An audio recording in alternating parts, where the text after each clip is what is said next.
ઓમ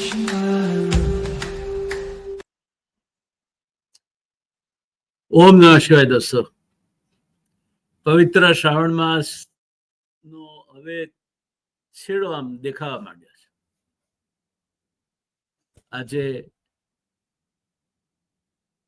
ગુરુવાર થયો, શુક્ર અને શનિ અને શ્રાવણ માસ પૂરો. હમણાં તો શરૂ થયો હતો. કોઈ પણ ઉત્સવ, કોઈ પણ આરાધના, કોઈ પણ ઉપાસના કેમ આટલી જલ્દી પૂરી થઈ જતી હશે? મને સમજાતું નથી. શું ઉતાવળ હતી શિવને આટલા જલ્દી શ્રાવણ મહિનો પૂરો કરી નાખો? કેટલા આપણે હજુ તો હમણાં જાણે શિવની આરાધના શરૂ કરી. એટલે મેં નક્કી કર્યું છે કે જયારે જયારે હવે બાકી રહેતું છે ને શિવનો મહિમા તો ચાલુ જ રાખીશું. પછી વચ્ચે ગણપતિજીની વાત પણ કરીશું, પર્યુષણની વાત પણ કરીશું, નવરાત્રીની વાત પણ કરીશું, દીપોત્સવીના તહેવારોની વાત પણ કરીશું, દેવઉઠી 11ની વાત પણ કરીશું, તુલસી વિવાહની વાત પણ કરીશું, દેવ દિવાળીની વાત પણ કરીશું. બધી આપણું આખું વર્ષ ચાલતું હોય છે, કરીશું. તમારે જો સંસ્કારિતા સાથે તમારા ઘરમાં લોકોને એક ટેવ પાડવી હોય તો આ ચેનલ જોવાનું તમે મહેરબાની કરીને ચૂકતા. મારી ચેનલ છે એટલે નથી કહેતો, પણ હું એના પાછળ જીવ રેડું છું માટે કહું છું.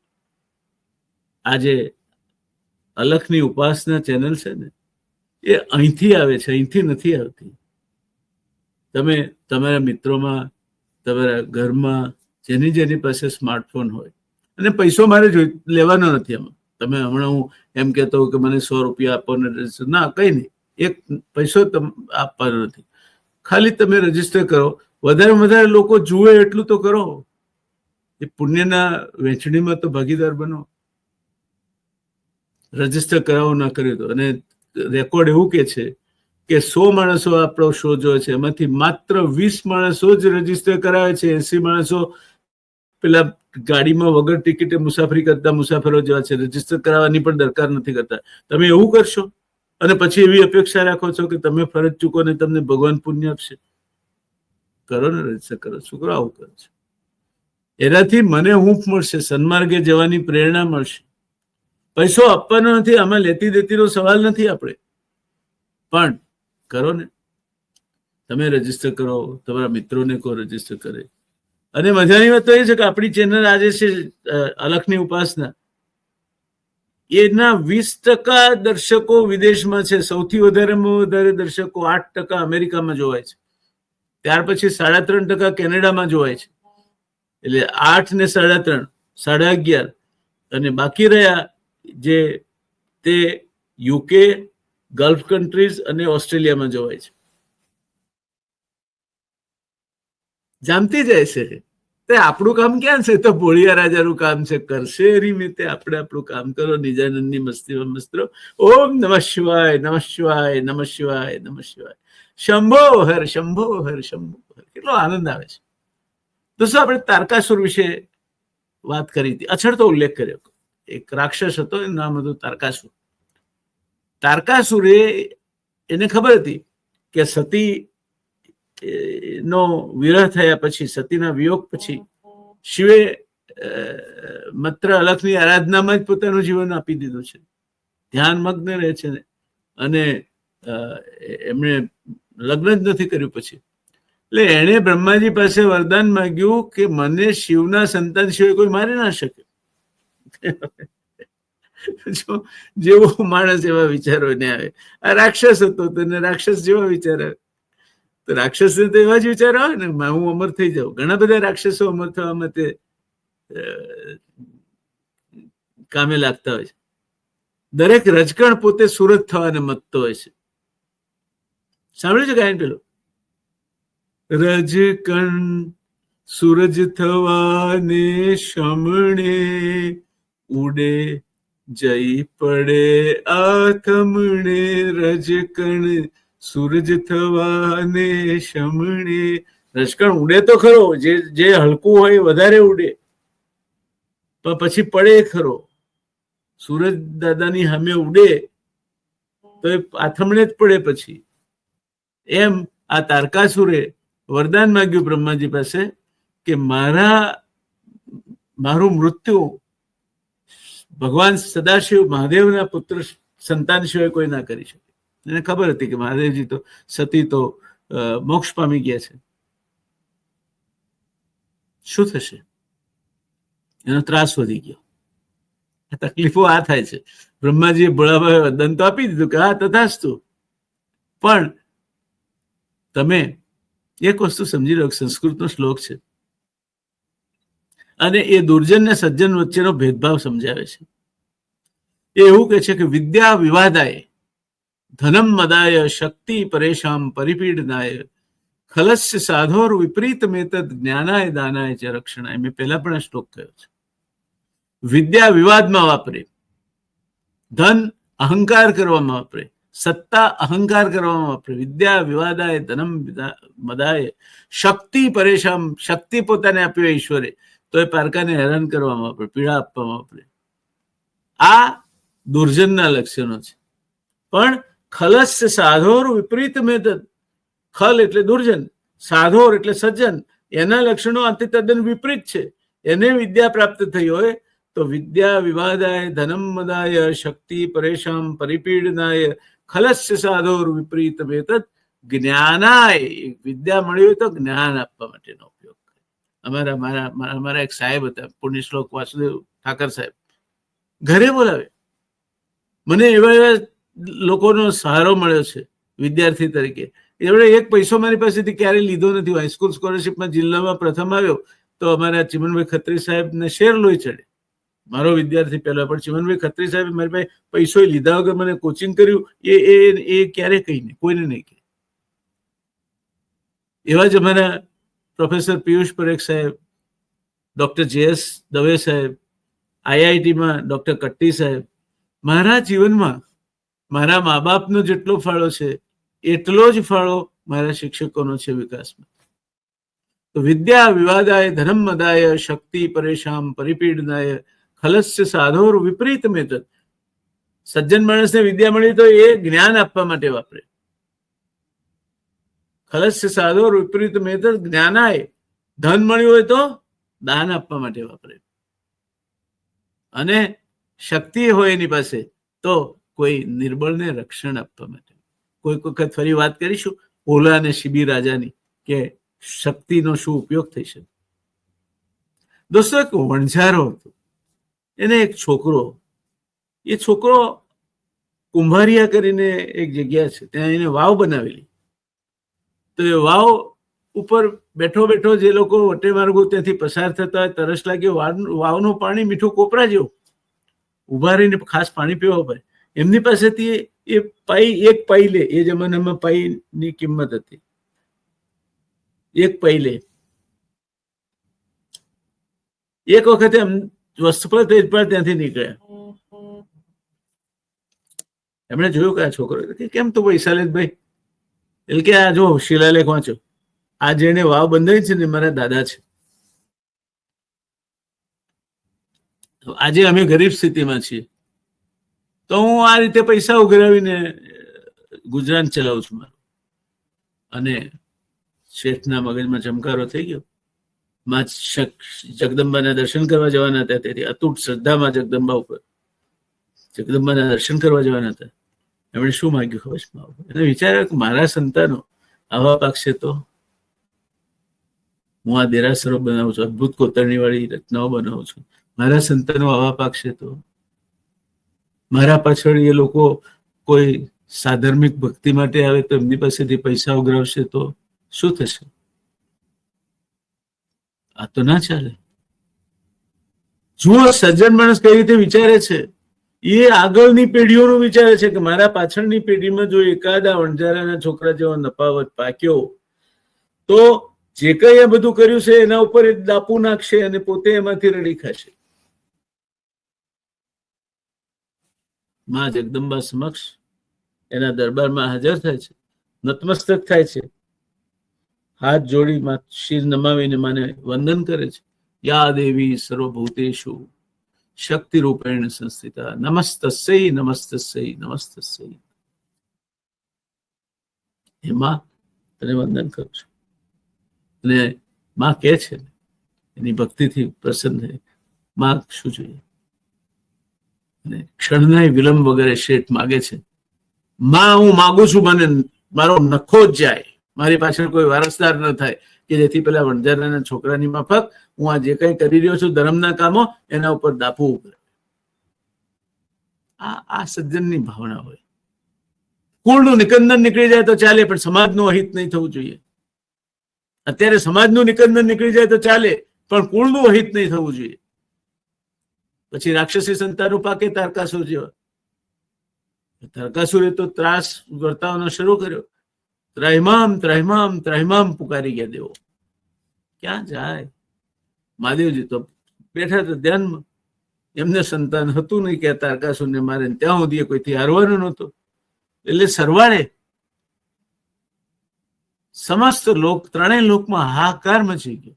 અને તારકાતુર સુર પોતે ઇન્દ્રનું ઇન્દ્રાસન જીતી અને ઇન્દ્ર બની બેઠો.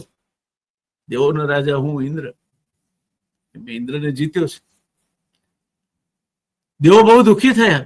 રાક્ષસ રાજા તરીકે દેવોના બેસે રાજ કરવા તો શું થાય? દેવો દુઃખી થાય. તેમણે બ્રહ્માજી પાસે જઈ તારકાસુરનો ત્રાસ નિવારવા અને તેનો વધ ઉપાય બતાવવા પ્રાર્થના કરી. તુમે એને દર્દ દિયા હૈ તુમી દવા દેના.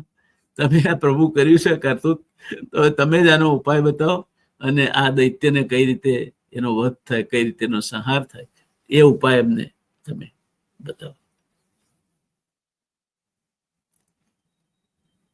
બ્રહ્માજીએ ત્યારે મોં ખોલ્યું. સજ્જન માણસોની આ જ તકલીફ હોય છે. મોટા ભાગે મૌનમ સર્વાર્થ સાધનમ. એને પૂછે નહીં ત્યાં સુધી મોટા બોલે નહીં. ત્યારે બ્રહ્માજી ઉવા છે કે તારકાસુરને મેં જ વરદાન આપ્યું છે, મહારાજ કરતું છે બાપલા, તમે મને પૂછવા આવ્યા છો. પણ અને તેથી એ બહુ ગર્વિત થઈ ત્રણેય લોકમાં ત્રાસ વધાવે છે, ત્રણેય લોકમાં ત્રાસ વર્તાવે છે. પણ હું એનો વધ કરી શકું તેમ નથી. એ શક્તિ મારી પાસે નથી. બધું લખી આપ્યું છે. જેમ કપાતર છોકરો પાક્યો હોય અને બાપા એને એની હયાતીમાં પાવર ઓફ એટર્ની લખી આપે કે હાલથી કુલમુખ હત્યારનામું તને આપ્યું, આ બેંકનું ખાતું, આ પૈસા, આ સાવર મિલકત, જંગમ મિલકત, તો બાપાની શું દશા થાય? એ બ્રહ્માજીની દશા. એટલે એમણે કહ્યું કે હું એનો વધ કરી શકું તેમ નથી. એ રીતે ભગવાન વિષ્ણુ કે શંકર પણ એનો વધ કરી શકે એમ નથી. એ લોકોનું પણ કામ નથી કે એનો વધ કરી શકે. હું તો નથી કરી શકતો, પણ બ્રહ્મા વિષ્ણુ મહેશ ત્રિદેવના બાકીના બે દેવો ભગવાન વિષ્ણુ અને ભગવાન મહેશ પણ એનો વધ કરી શકે એમ નથી. માત્ર શિવનું સંતાન જ એનો વધ કરી શકે. શિવ સંતાન ક્યાંથી આવવાનું હતું? શિવ તો સતીના ગયા પછી એકલા થઈ ગયા હતા. તો કેવો મોટો લોચો વાગ્યો. ઘણી વાર કુપાત્રે દાન કરીએ ને ત્યારે આવું થતું હોય છે. એક રાજા હતો અને રાજા પાસે એક વ્યક્તિ જાય ને એને કઈક વાત બધી ગમે એવી વાતો કરે, એના પ્રશસ્તિગાર. તમારે જો ચેતવાનું હોય ને કોઈનાથી, તો જે તમારા મોઢા પર તમારો વખાણ કરતો હોય ને માણસથી ચેતો. વખાણ જેવું મોટું ઝેર તમારા કાનમાં બીજું એકે નથી જઈ શકતું. અને રાજા ખુશ થઈને કંઈક ઇનામ આપે તો રાજા એનો પાળેલો પોપટ, બહુ વહાલો પોપટ, એનો બાજુમાં પાંજરામાં મૂકી રાખે. એ પોપટ હંમેશા કહે કે રાજા સુપાત્રે દાન. એટલે પેલો 100 આપતો હોય તો 10 કરી નાખે. પેલા માણસે થયું કે હું આટલું મથું છું, મને રાજા ખુશ થઈને આપવા મથે, તારા પોપટીઓ આડો આવે છે. એટલે એને એક દાડો પોપટને જ માગી લીધો અને પોપટને લઈને એને એના પીછા ખેંચી કાઢ્યા અને ત્યાં છૂટો મૂકી દીધો. જતો જતો બિચારો ચાલતું ચાલતું આવડું માંસનો લોચો શિવ મંદિરમાં, શિવની જળાધારી હોય ને ત્યાં સંતાઈ ગયો. ત્યાં પાણી મળે ને અને લોકો અક્ષત શિવને ચડાવે, એમાંથી એનું ગુજરાન ચાલી રહે. એમ કરતા કરતા એને પાછી પાંખો ફૂટ્યા છે. એક દાડો પેલો ઠગ શિવને શિવ મંદિરે, રાજાને શિવ મંદિરે લઈ આવ્યો અને એની પાસે કઈક મોટી માગણી કરીને સંકલ્પ મુકાતો હતો. ત્યારે પેલો સંતાઈ રહેલો પોપટ બોલ્યો, રાજા સુપાત્રે દાન, રાજા સુપાત્રે દાન, રાજા સુપાત્રે દાન. રાજાના કાન આ તો મારો પોપટ. એને આજુબાજુ પેલા કે પોપટ ક્યાં છે? તો કે તો મને ઉડી ગયો તો ખબર નથી. પેલા એ સંજ્ઞા કરી બહાર નીકળ્યો અને રાજાના ખોળામાં જઈને બેઠો. ત્યારે રાજાને ખબર પડી કે આણે તને પીછડા ખેંચી કાઢ્યા, તને તો મરતા મરતા બચ્યો છે મારો પોપટ. એને ત્યાં તલવાર ખેંચી એ બહાર નીકળ, તારો શિરચ્છેદ કરીશ. પોપટ કે ક્ષમા વિનશ્ય ભૂષણમ, ક્ષમા ક્ષમા ક્ષમા ક્ષમા. જય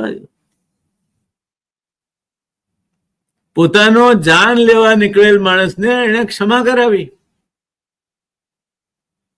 આ સજ્જનનું લક્ષણ છે. અને કુપાત્રે દાન કરો તો એ તમને તો નડશે નડશે, તમારી આજુબાજુ પણ તમારા વાલા માણસો હશે ને દૂર કરી દેશે. માટે માણસને જ્યારે કંઈ આપવાનું થાય ત્યારે આપવા યોગ્ય છે કે નહીં તે પહેલા જુઓ. જો બ્રહ્માજી આ વિચાર કર્યો કે હું આ રાક્ષસને આ વરદાન આપું છું, ભગવાન શિવને પત્ની નથી અત્યારે, અને આ રાક્ષસ જાણી બુઝીને માગે છે વરદાન કે તમે શિવને પુત્ર થાય ને એ મારો વધ કરી શકે, બીજું કોઈ વધ ના કરી શકે, તો તમે આ વરદાન નતું આપવું જોઈતું. પણ બ્રહ્માજી એટલે બ્રહ્માજીએ કહ્યું કે ભાઈ હું વધ નહીં કરી શકું, વિષ્ણુ નહીં કરી શકે, અને ભગવાન શિવ સ્વયં પણ નહીં કરી શકે. આ કારણસર જ્યાં સુધી ભગવાન સદાશિવ, આપણે ગયા અગાઉ ચર્ચા કરી ગયા કે ભગવાન સદાશિવનો વિવાહ જ્યાં સુધી હિમાલયની પુત્રી, હિમાલય અને મેનાની પુત્રી પાર્વતી સાથે ન થયો ત્યાં સુધી આગળ ચાલે નહીં, વાર્તા જ આગળ ના ચાલે.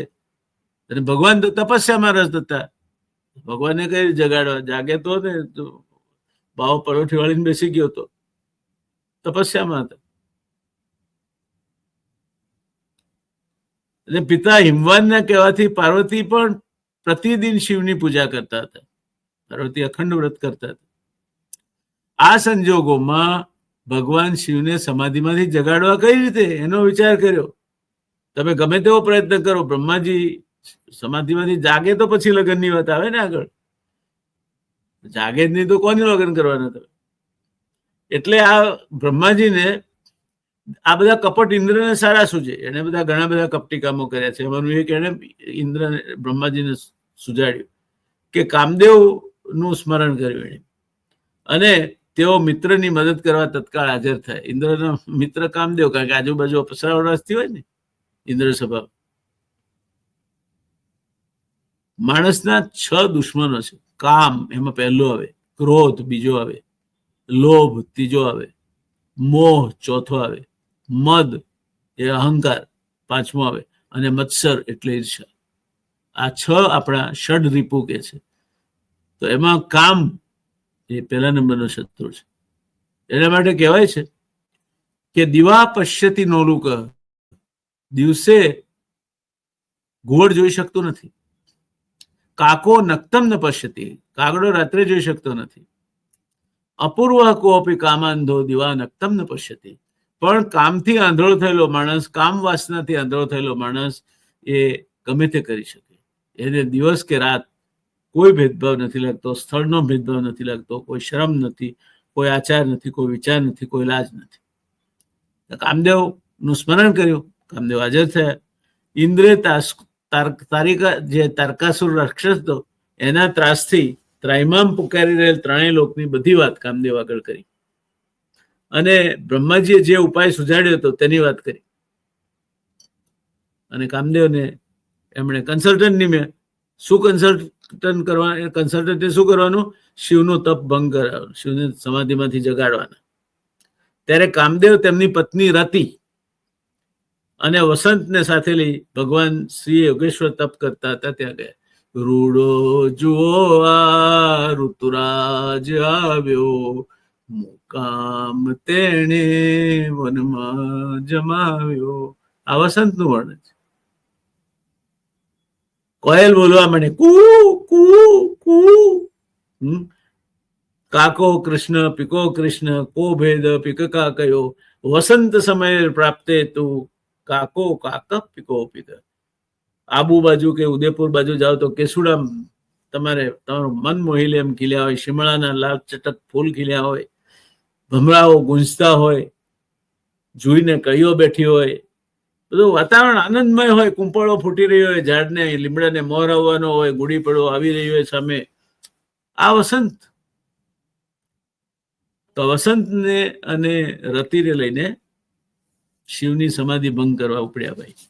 જો આ માણસની બુદ્ધિ જયારે ભ્રષ્ટ થાય છે ને, જોકે કામદેવ તો એક ભલા માટે કામ કરી રહ્યા હતા, પણ આવું થાય. એટલે કામદેવે શિવની સમાધિ ભંગ કરવા પોતાના બાણ ચલાવ્યા, જેના કારણે કામ બાણ વાગ્યા શિવને જીરે. એક કામ બાણ અને એક રામબાણ. એ તો જેને વાગ્યા હોય તે જ જાણે. રામબાણ વાગ્યા હોય તે જાણે રે.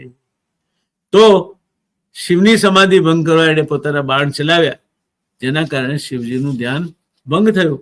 શિવજી અત્યંત વિસ્મિત થઈ ગયા ને મનમાં વિચારવા ગયા, હું તો ઉત્તમ તપસ્યા કરતો હતો, તેમાં વિઘ્ન કઈ રીતે આવી ગયું? મારા ચિત્તમાં વિકાર કેમ પેદા થયો? શિવને પોતાના ઉપર ગુસ્સો આવ્યો કે હું આ તપશ્ચર્યા કરતો હતો, તપશ્ચર્યામાં મગ્ન હતો, ધ્યાન બરાબર લાગી ગયું હતું, સમાધિ લાગી ગઈ હતી, એ એકાએક ભંગ કેમ થઈ ગઈ? મારા તપમાં ક્યાં કચાશ રહી ગઈ? મારા ચિત્તમાં વિકાર કેમ પેદા થયો? કેમ મને કામ વાસના પીડવા લાગી? આ રીતે વિચારી અને બધી દિશામાં જોવાની. એ જ સમયે તેમણે પોતાના ભણી ડાબા હાથે હાથમાં બાણ તાણીને ઉભેલા કામદેવને જોયા, અને કામદેવે પોતાનું અમોધ કામબાણ ચલાવ્યું, પરંતુ તે વ્યર્થ ગયું. ત્યારે ડર પામેલા કામદેવ શિવ સન્મુખ આવી કંપી ઉઠ્યા અને તેમણે ઇન્દ્ર આદિને સહાય કરવા પ્રાર્થના કરી. ત્યાં દેવો હાજર થયા. આવું જ પડે ને, એમણે તો મોકલ્યા હતા, ના હોય તો કઈ રીતે થાય? એટલે દેવો બધા ત્યાં હાજર થયા, શંભુને પ્રણામ કરી સ્તુતિ કરવા લાગ્યા. મૃત્યુંજય મહાદેવ ત્રાહિમામ શરણાગતમ જન્મ મૃત્યુ જરા વ્યાધિ પીડિતમ કર્મબંધને.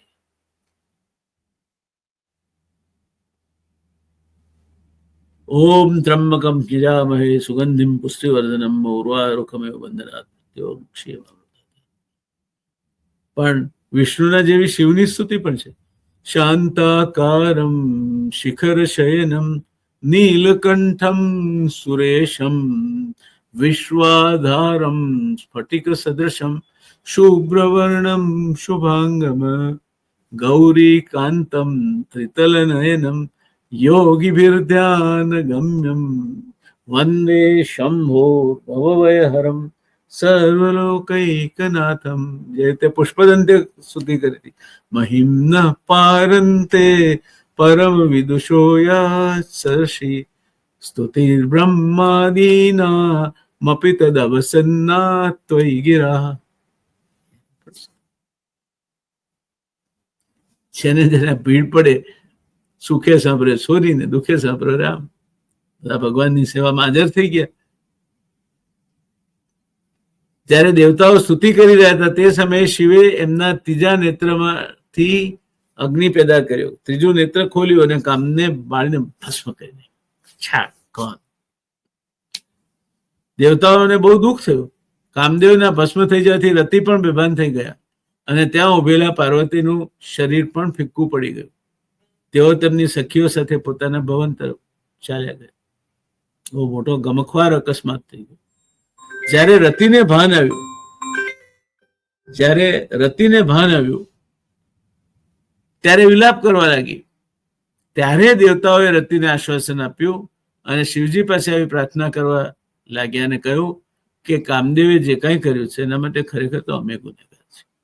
એનો કોઈ સ્વાર્થ નહોતો, પરંતુ દુષ્ટ તારકાસુરને આ બ્રહ્માજીએ એક વચન આપ્યું હતું કે આપના સંતાન સિવાય એને કોઈ મારી ના શકે. એટલે ઇન્દ્રને એને તગેડી મૂક્યો છે. આજકાલ દેવલોકનો ધણી થઈ બેઠો છે, ત્રણેય લોકમાં ત્રૈમામ પોકાવી દીધી છે. એટલે ત્યારે રતિને સંબોધતા શિવે કહ્યું કે ભગવાન કૃષ્ણ અવતાર લઈ તેમના થકી રૂકમણીના ગર્ભ થકી કામદેવનો અવતાર થશે, જેનું નામ પ્રદ્યુમ્ન છે.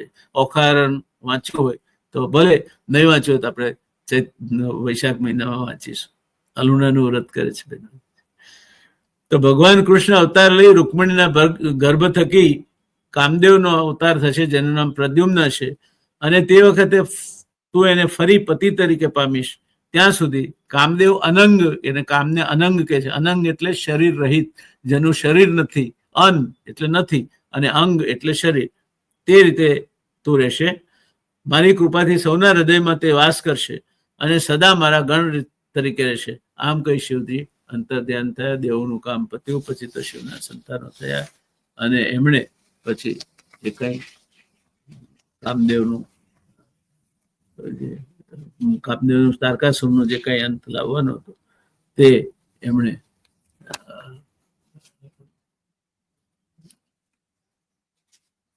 એના થકી આવ્યો અને બધું પછી થાળે પડ્યું. ઇન્દ્રને ઇન્દ્રાસન પાછું મળ્યું, દેવોને પોતાની સ્વર્ગલોક પાછું મળ્યું અને બધા ટૂંકમાં બધા દેવોના માટે એવું તો ના કહેવાય કે ખાધું પીધું ને રાજ કર્યું, પણ everything was set two order.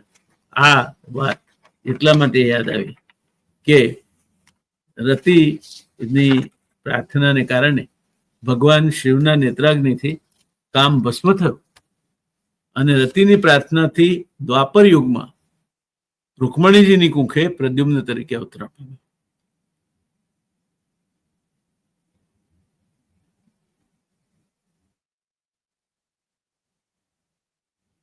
આ એની કથા છે અને આજે મને લાગે છે આપણે આટલે જ થોભીશું.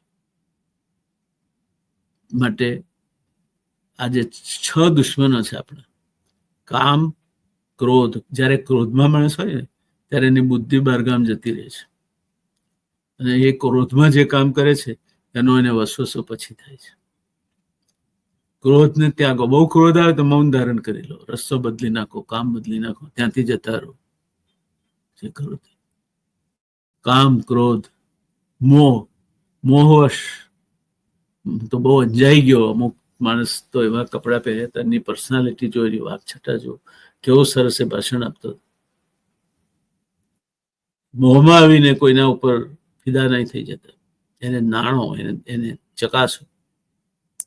કામ, ક્રોધ, મોહ. લોભ ક્યારેય ન કરો.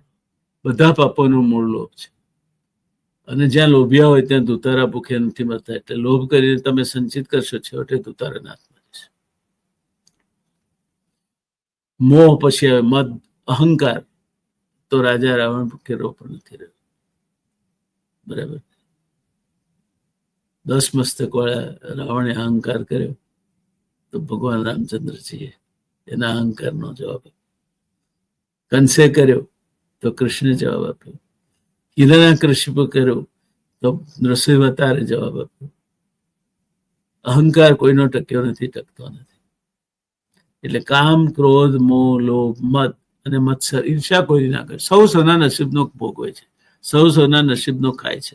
પેલો માણસ લખપતિ બની ગયો તો આપણા ગજોમાં જ લઈ ગયો પૈસા નથી લઈ ગયો. તો તમે શેના એની ઈર્ષા કરો? તમારી પાસે અનેક વસ્તુ એવી છે જે એની પાસે નથી.